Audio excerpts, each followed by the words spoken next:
আসসালামু আলাইকুম। আজকে আমাদের রেসিপি হচ্ছে এয়ার ফ্রায়ারে গরুর মাংসের শিক কাবাব। তার সঙ্গে রয়েছে শসা, মিন্ট এবং দইয়ের একটি চাটনি। আপনারা ঘরে এয়ার ফ্রায়ারে খুব সহজেই এই কাবাবটি তৈরি করে নিতে পারেন।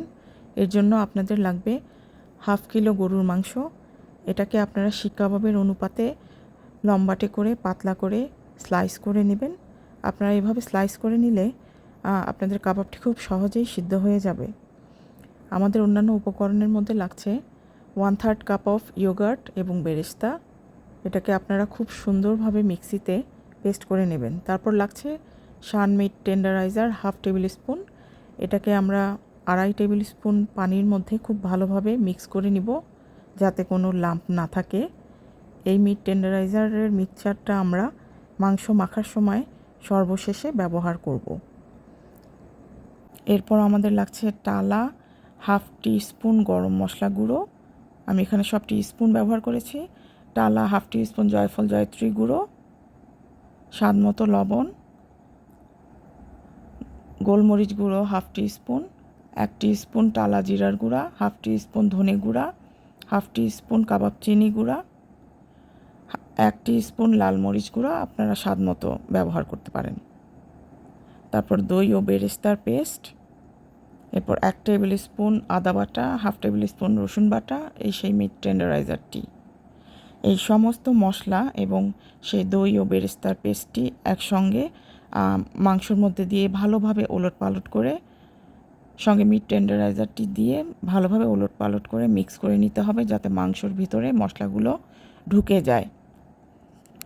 এবং ভালোভাবে মিক্স করার পর এই মাখানো মাংসটি আপনাদের ফ্রিজে 45 মিনিট ম্যারিনেট করে রাখতে হবে। যেহেতু আমরা মিট টেন্ডারাইজার ব্যবহার করেছি, এখানে 45 মিনিটই যথেষ্ট। এভাবে ভালোভাবে ওলটপালট করে মেখে নিতে হবে। এর মধ্যে আমি সামান্য সর্ষের তেল ব্যবহার করেছি একটা সুন্দর ফ্লেভারের জন্য। তারপর শিক কাবাব যেভাবে গাঁথে সেভাবে গেঁথে নিয়েছি।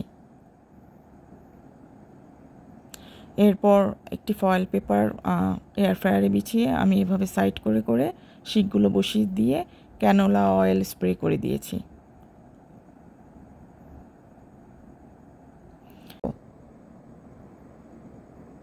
দেওয়ার পর আমরা এখন টেম্পারেচারটা সেট করব।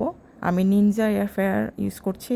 এটার জন্য আমরা 210 ডিগ্রি সেলসিয়াস তাপমাত্রা রাখবো এবং এটা আমরা সর্বোচ্চ 20 মিনিট রোস্ট করব। আমি এয়ার ফ্রায়ারের অপশনটা ইউজ করছি না, আমি রোস্টের অপশনটা ইউজ করছি। আমি দেখেছি যে কাবাব রোস্টের অপশনে তৈরি করলে খুব জুসি এবং নাইস হয়।